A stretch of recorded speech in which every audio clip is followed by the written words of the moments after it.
Hi. ಎರಡು European ಗಾಡಿಗಳು, ಆದ್ರೆ ಎರಡು ಮೇಡ್ ಇನ್ ಇಂಡಿಯಾ. ನಮ್ಮ ದೇಶದಲ್ಲಿ ಟ್ವಿನ್ ಸಿಲಿಂಡರ್ ಗಾಡಿಗಳಿಗೆ ತುಂಬಾನೇ ಕಮ್ಮಿ ಕಸ್ಟಮರ್ಸ್ ಇದಾರೆ. ಅದರಲ್ಲೂ 90% ಜನ ರಾಯಲ್ ಎನ್ಫೀಲ್ಡ್ ಗಾಡಿಗಳನ್ನ ತಗೊಂಡ್ಬಿಡ್ತಾರೆ. ಇದನ್ನ ತಪ್ಪು ಅಂತ ಕೆಲವರು ಅನ್ಕೊಂಡಿದ್ರೆ ಆ ಅನ್ಕೊಂಡವ್ರಿಗೆ ಹೇಳ್ತೀನಿ, ನಾವು ತಪ್ಪೇ ಮಾಡ್ತೀವಿ. ಏನ್ ಸಕ್ಕತ್ತಾಗಿ ಕಾಣ್ತಾ ಇದ್ರು. ಇದು ಎಲ್ಲಿಂದ ತರಲಿ ದುಡ್ಡು? ನೀವೇನಾದ್ರೂ ಒಂದು 400cc ಗಾಡಿ ತಗೋಬೇಕು ಅಂತ ನೋಡ್ತಾ ಇದ್ರೆ, ನಿಮ್ಮ ಲೈಫಲ್ಲಿ ಇನ್ ಯಾವ ಗಾಡಿನೂ ಓಡಿಸಿಲ್ಲ, ಇದೇ ಫಸ್ಟ್ ಗಾಡಿ ಅಂತಂದ್ರೆ ದಯವಿಟ್ಟು ತಗೋಬೇಡಿ. ನಾನೇ ತಗೊಂಡೆ. ಫುಲ್ ಫೇರಿಂಗ್ ನೋಡಕ್ ಮಜಾ, ಎಲ್ಲ ಬಿಚ್ಚಿದಾಗ ಮಾಡಕ್ ಮಜಾ. ಎಕ್ಸ್ಪೀರಿಯನ್ಸ್ ಇಲ್ಲ ಅಂದ್ರೆ MT-03 ಅಥವಾ R3 ತಗೊಳ್ಳಿ. ಇದ್ರಲ್ಲಿ ಹೆವಿ ರೇಜ್ ಇದೆ, ಹೆವಿ ಮೆಂಟಲ್ ಪರ್ಫಾರ್ಮೆನ್ಸ್ ಇದೆ. ಈ ಗಾಡಿನಲ್ಲಿ ಎಷ್ಟು ಪುಲ್ ಇದೆ ಅಂದ್ರೆ ಜೇಬಲೆಲ್ಲ ಫೋನ್ ಇಟ್ಕೊಂಡು ಓಡ್ಸಕ್ಕಾಗಲ್ಲ, ಹಾರ್ಕೊಂಡ್ಬಿಡುತ್ತೆ. ಅದು ಹಾರ್ತು. ಇಟಾಲಿಯನ್ ಟುವಾನೋ ಅಂದ್ರೆ ಥಂಡರ್ ಅಂತ. ಈ ಗಾಡಿ ನೋಡಿದ್ರೆ ಗುಡುಗೋ ತರ ಕಾಣೋದಿಲ್ಲ, ಆದ್ರೆ ಗೇರ್ ಡೌನ್ ಮಾಡಿ ಥ್ರಾಟಲ್ ಕೊಟ್ರೆ ಹೆಂಗ್ ನುಗ್ಗುತ್ತೇಳಿ ಗಾಡಿ.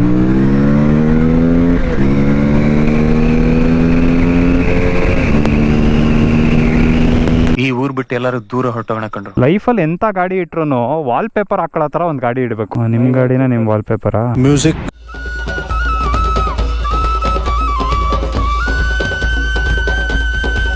ಸ್ಟಾರ್ಟ್ ಮಾಡ್ತಾ ಇದ್ದಂಗೆ ಗೊತ್ತಾಗ್ಬಿಡುತ್ತೆ ಇದೊಂದು ಟ್ವಿನ್ ಸಿಲಿಂಡರ್ ಅಂತ, ಇದೊಂದು ಇಟಾಲಿಯನ್ ಗಾಡಿ ಅಂತ. ಸೇಮ್ ಫೀಲಿಂಗು ನಿಮ್ಗೆ ಡುಕಾಟಿ ಮಾನ್ಸ್ಟರ್ ಅಲ್ಲಿ ಬರ್ತಾ ಇತ್ತು. ನೀವೇನಾದ್ರೂ ಒಂದು ಇಟಾಲಿಯನ್ ಬೈಕ್ ತಗೋಬೇಕು, ಇಟಾಲಿಯನ್ ಕ್ವಾಲಿಟಿ ಇರೋ ಬೈಕ್ ತಗೋಬೇಕು ಅಂದ್ರೆ ಇದಲ್ಲ. ಈ ಬೈಕ್ ಒಂಥರ ದೇಸಿ ಬಾಡಿ ಒಳಗೆ ಇಟಾಲಿಯನ್ ಸೋಲ್ ಹಾಕ್ದಂಗೆ ಕ್ರಾಸ್ ಬ್ರೀಡ್. ಇದರಲ್ಲಿ twin cylinder liquid cooled engine ಇರೋದು, 48 bhp ಇದೆ, 43 Nm ಟಾರ್ಕ್ ಇದೆ. ತಗೊಳ್ಳೋ ಸಂಬಳದಲ್ಲಿ ಟ್ಯಾಕ್ಸ್ ಕಟ್ತೀವಿ, ರೋಡ್ ಟ್ಯಾಕ್ಸ್ ಕಟ್ತೀವಿ, ತಿನ್ನೋ ಊಟಕ್ಕೆ ಟ್ಯಾಕ್ಸ್ ಕಟ್ತೀವಿ, ಹಾಕ್ಸೋ ಪೆಟ್ರೋಲ್ ಟ್ಯಾಕ್ಸ್ ಕಟ್ತೀವಿ, ಓಡಾಡೋ KSRTC ನಲ್ಲಿ ಟ್ಯಾಕ್ಸ್ ಕಟ್ತೀವಿ. ಇದೆಲ್ಲ ಆದ್ರೂ ಕೂಡ ಸರ್ಕಾರದವ್ರಿಗೆ ದುಡ್ಡೇನಾದ್ರೂ ಕಮ್ಮಿ ಆಯ್ತು ಅಂದಾಗ ಈ ತರ ಕೆಲಸಗಳು ಮಾಡ್ತಾರೆ. ಅಂದ್ರೆ ಅಪಾರ್ಥ ಮಾಡ್ಕೋಬೇಡಿ, ನಾನು ಅವ್ರ ಬಗ್ಗೆ ಹೇಳ್ತಾ ಇಲ್ಲ, ಈ ತರ ಗಾಡಿಗಳ ಮೇಲೆ ಟ್ಯಾಕ್ಸ್ ಹಾಕ್ತಾರೆ ಅಂತ ಹೇಳ್ತಾ ಇದ್ದೀನಿ.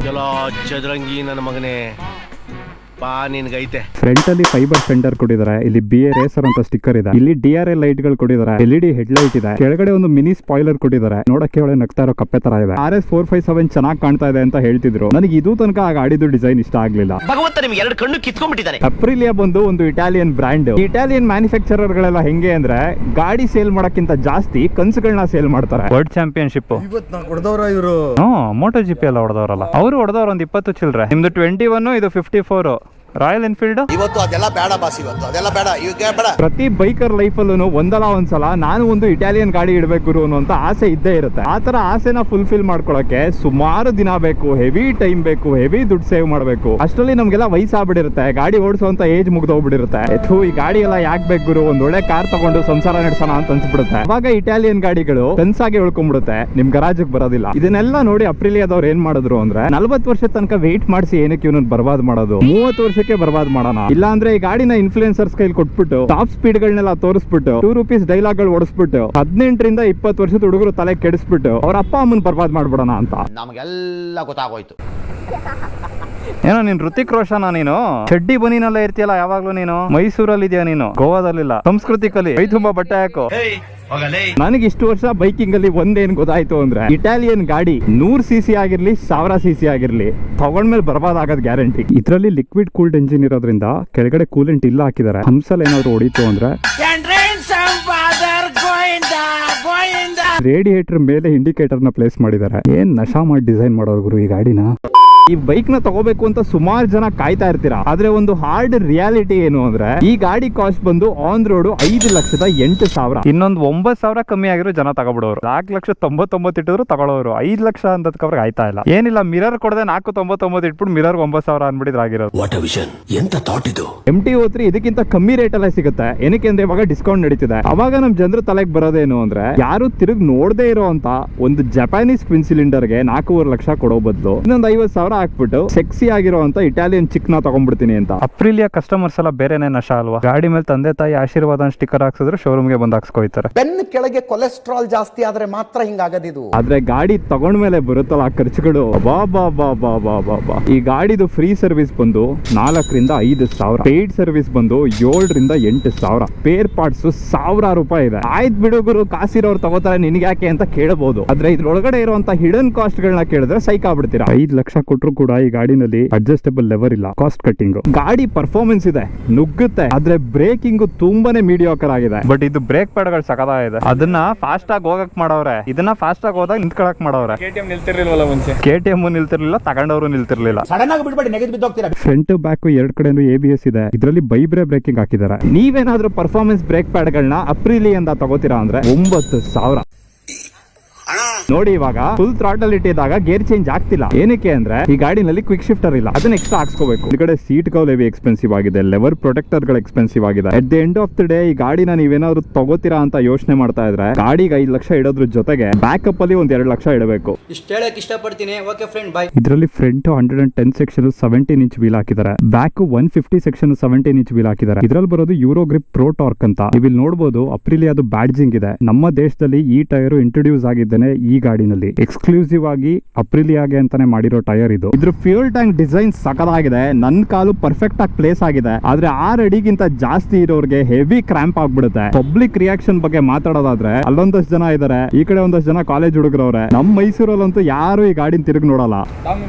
ಜಾಮೀನಾರ್ ತರ ಅನ್ಬಿಟ್ರಲ್ಲ ನೀವು. ವ್ಯಾಲೆಂಟೀನಾ ನ್ಯಾಪಿನ ಸವಿತಾ ಬಾಬಿಗೆ ಹೋಲಿಸ್ತಾ ಇದೀರಾ ನೀವು. ನೀವು ತಪ್ಪು ಮಾಡ್ಬಿಟ್ರಿ.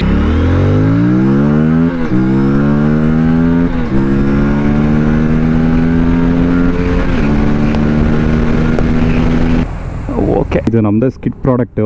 ಟೈಲ್ ಟೈಡ್ ಇದೆ, ಮುಂದ್ಗಡೆಗೆ ಫೋರ್ಕ್ ಪ್ರೊಟೆಕ್ಟರ್ ಇದೆ. ರೈಡರ್ ಸೀಟ್ ಸಾಫ್ಟ್ ಆಗಿದೆ, ಪಿಲಿಯನ್ ಸೀಟ್ ತುಂಬಾನೇ ಹಾರ್ಡ್ ಆಗಿದೆ. ಅದೇ ಜಪಾನೀಸ್ ಗಾಡಿಗಳ ಬಗ್ಗೆ ಮಾತಾಡೋದಾದ್ರೆ ಇದನ್ನ ಮೇಂಟೈನ್ ಮಾಡುವಂತ 30% ಕಾಸ್ಟ್ ಅಲ್ಲಿ ಅದನ್ನ ಮೇಂಟೈನ್ ಮಾಡಬಹುದು. ಇವಳು ನನ್ನ ಜೊತೆ ಎಷ್ಟು ದಿನ ಸಂಸಾರ ಮಾಡ್ತಾಳೆ ಅಂತ ಯೋಚನೆ ಮಾಡಿ ಮದುವೆ ಆಗೋದು ಜಪಾನೀಸ್ ಗಾಡಿಗಳು ತಗೊಂಡಂಗೆ. ನೋಡಕ್ ಸಖತ್ತಾಗೋಳು ಗುರು, ಮುಂದೆ ಏನ್ ಖರ್ಚು ಬಂದ್ರು ಪರವಾಗಿಲ್ಲ ನಾನು ನೋಡ್ಕೋತೀನಿ ಅಂತ ಮದುವೆ ಆಗೋದು ಇಟಾಲಿಯನ್ ಗಾಡಿಗಳು ತಗೊಂಡಂಗೆ. ನಾನು ಇದು ತನಕ ನೋಡಿರಂಗೆ ಇಟಾಲಿಯನ್ ಗಾಡಿಗಳನ್ನ ಯಾರು ಜಾಸ್ತಿ ದಿನ ಇಟ್ಕೊಳ್ಳಲ್ಲ. ತಲೆ ಕೆಟ್ಟು ಗೊಬ್ಬರ ಆಗೋಯ್ತು. ಯೂಶಲಿ ಟುವಾನೋ ಅಂದ್ರೆ ಬಿಕಿನಿ ಫೇರಿಂಗ್ ಬರುತ್ತೆ. ನಮ್ ಜನಕ್ಕೂ ಈ ಗಾಡಿಗೆ ಬಿಕಿನಿ ಹಾಕಿ ಕಳಿಸ್ತಾರೆ ಅಂತ ಅನ್ಕೊಂಡಿದ್ರು, ಆದ್ರೆ ಅದನ್ನು ಬಿಚ್ಬಿಟ್ಟು ಬುಂಡಾ ಕಳಿಸ್ಬಿಟ್ಟಿದ್ದಾರೆ. ಅದಕ್ಕೆ ಯಾರಿಗೂ ಇಷ್ಟ ಆಗ್ತಿಲ್ಲ. ಅಪ್ರಿಲಿಯಾದವರು ಟುವಾನೋ ಗಾಡಿಗಳನ್ನ 2002 ಇಂದ ಮ್ಯಾನುಫ್ಯಾಕ್ಚರಿಂಗ್ ಮಾಡಕ್ ಶುರು ಮಾಡಿದ್ರು. RSB 1000 ಮಿಲೆ ಅನ್ನೋ ಅಂತ ಗಾಡಿದು ಒಂದು ನೇಕೆಡ್ ವರ್ಷನ್. ನಮ್ಮ ದೇಶದಲ್ಲಿ ಅಪ್ರಿಲಿಯಾ ಗಾಡಿಗಳು ಎಸ್ಪೆಷಲಿ ದೊಡ್ಡ ಗಾಡಿಗಳು ಅಟ್ಟರ್ ಫೇಲ್ಯೂರ್ ಗುರು. ಸರ್ವಿಸ್ ಸಿಗೋದಿಲ್ಲ, ಪಾರ್ಟ್ಸ್ ಗಳು ಸಿಗೋದಿಲ್ಲ. ನಮ್ಮ ದೇಶದಲ್ಲಿರುವಂತ ಈ ಕಂಡೀಷನ್ ಗೆ, ಈ ಬಿಸಿಲಿಗೆ ಈ ಗಾಡಿಗಳು ಸೆಟ್ ಆಗೋದಿಲ್ಲ. ಇವತ್ತಿಗೂ ಕೂಡ 30 ಲಕ್ಷದ ಅಪ್ರಿಲಿಯಾ ಗಾಡಿಗಳು ಸೆಕೆಂಡ್ ಹ್ಯಾಂಡ್ ಮಾರ್ಕೆಟ್ ಅಲ್ಲಿ 7-8 ಲಕ್ಷಕ್ಕೆಲ್ಲ ಸಿಕ್ಬಿಡುತ್ತೆ. ನಿನ್ನಿಂದ ನಾವು ಈ ಊರಲ್ಲಿ ತಲೆ ಎತ್ಕೊಂಡು ಬಾಳೋ ಹಾಗಿಲ್ವಲ್ಲ. ಅಪ್ರಿಲಿಯಾ RS 457 ಅಲ್ಲಿ ಕ್ಲಿಪ್ ಆನ್ ಹ್ಯಾಂಡಲ್ ಬಾರ್ ಗಳು ಬರ್ತಾ ಇತ್ತು.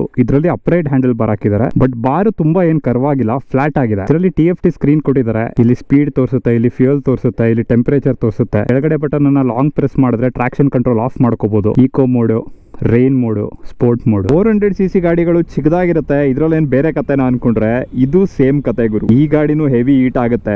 ಎಫಿಷಿಯನ್ಸಿ ಅಂತೂ ಕೇಳಲೇಬೇಡಿ. 20 ಕಿಲೋಮೀಟರ್ ಮೇಲೆ 1 ಸೆಂಟಿಮೀಟರ್ ಮೈಲೇಜ್ ಕೊಡಲ್ಲ ಇದು. ಇದ್ರಲ್ಲಿ ಒಂದು ಪ್ರಾಬ್ಲಮ್ ಏನು ಅಂದ್ರೆ ಅಲ್ಯೂಮಿನಿಯಂ ಫ್ರೇಮ್ ನ ಕೊಟ್ಟಿದ್ದಾರೆ. ಅದು ಎಂಜಿನ್ ಮೇಲೆ ಡೈರೆಕ್ಟ್ ಆಗಿ ಮೌಂಟ್ ಆಗಿದೆ. ಇಲ್ಲಿ ಎಂಜಿನ್ ಬಂದು ಸ್ಟ್ರೆಸ್ ಮೆಂಬರ್ ತರ ವರ್ಕ್ ಆಗ್ತಿದೆ. ಎಂಜಿನ್ ಅಲ್ಲಿ ಬರುವಂತ ಅಷ್ಟು ಹೀಟು ಫ್ರೇಮ್ ಬಂದು, ಫ್ರೇಮ್ ಇಂದ ಸೀಟ್ ಬಂದು, ಸೀಟ್ ಇಂದ ನಿಮ್ ಮಂಡಕ್ ಬೀಳುತ್ತೆ. ಈ ಗಾಡಿ ಇಷ್ಟೆಲ್ಲ ಎಕ್ಸ್ಪೆನ್ಸಿವ್ ಆಗಿದ್ರು ನಮ್ಮ ದೇಶಕ್ಕೆ ಸೆಟ್ ಆಗಲ್ಲ ಅಂದ್ರೂ ಏನಕ್ಕೆ ತಗೋಬೇಕು ಅಂತ ನೋಡಿದ್ರೆ ಇದ್ರಲ್ಲಿರೋಂತ character twin cylinder high revving engine ಇದೆಯಲ್ಲ ಗುರು.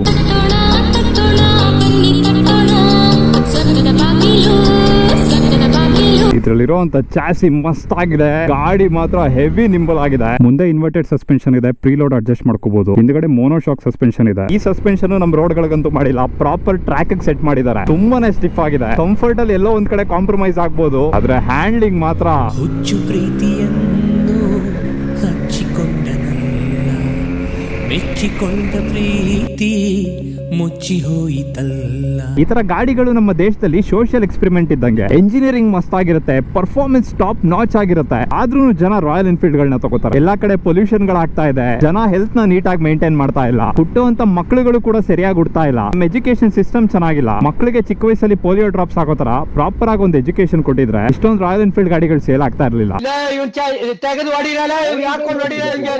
ಇದು ಸ್ಟಾರ್ಟಿಂಗ್ ಅಲ್ಲಿ ಸೌಂಡ್ ಬರುತ್ತಲ್ಲ ಆನ್ ಮಾಡಿದಾಗ, cut cut cut cut 270 degree crank. ಇದನ್ನು ಫ್ಯೂಯಲ್ ಟ್ಯಾಂಕ್ ಆಲ್ಮೋಸ್ಟ್ 13 ಲೀಟರ್ ಇದೆ. 1 ಲೀಟರ್ಗೆ 20 ಕಿಲೋಮೀಟರ್ ಆನ್ ಆನ್ ಆವರೇಜ್ ಕೊಡುತ್ತೆ ಅಂದ್ರೂ ಒಂದು ಫುಲ್ ಟ್ಯಾಂಕ್ ಅಲ್ಲಿ 260 ಕಿಲೋಮೀಟರ್ ಹೋಗ್ಬೋದು. ಅಪ್ರಿಲಿಯಾ ಗಾಡಿ ತಗೊಂಡು ಡ್ಯೂಕ್ ಇಟ್ಟಿರೋದು ಈಗ ಹೊರ್ಟ್ ಮಾಡ್ತೀನಿ ಅನ್ಕೊಂಡ್ರೆ ಅದಾಗದೆ ಇರೋ ಕತೆ. ಸಿಂಗಲ್ ಸಿಲಿಂಡರ್ ಕಿಂಗ್ ಗುರು ಅದು. ಸಿಂಗಲ್ ಆಗಿ ಬರ್ತೀನಿ. ಅದೊಂದು ಒಳ್ಳೇದಾಯ್ತು. 5 ಲಕ್ಷ ಇಟ್ಟಿರೋದು ಎಲ್ಲರ ಕೈಲೂ ಸಿಗಲ್ಲ ಇದು. KTM ಅಲ್ಲೂ ಹಂಗೆ ಅಲ್ವಾ ಒಬ್ರು ಆಗಿದ್ದು. ಜನ KTM ನ ಚಪ್ರಿ ಅಂತಾರೆ. ಗಾಡಿಗಳು ಚಪ್ರಿ ಅಲ್ಲ, ಓಡ್ಸೋರ್ ಚಪ್ರಿಗಳು. ಅದು ಕ್ವಿಕ್ ಶಿಫ್ಟರ್ ಇತ್ತಲ್ಲ, ತೆಗೆದ್ಬಿಟ್ಟಿದೀವಲ್ಲ ಎಲ್ಲ.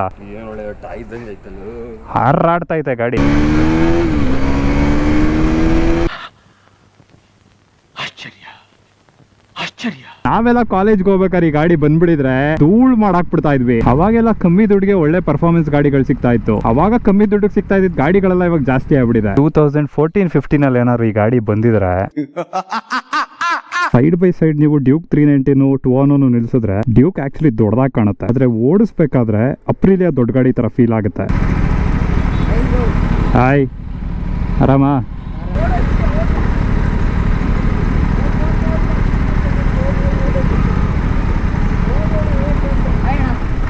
ಆರಾಮ?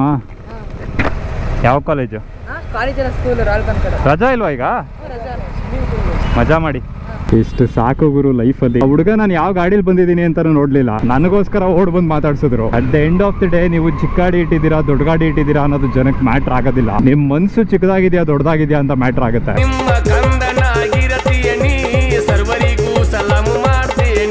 ಬನ್ನಿ ಸರ್. ಸ್ಕೂಲಲ್ಲಿ ಏನ್ ಕರೆಯೋದು ಹೇಳಿ? ಏನ್ ಕರೀತಾರ ನಿನ್ ಸ್ಕೂಲಲ್ಲಿ?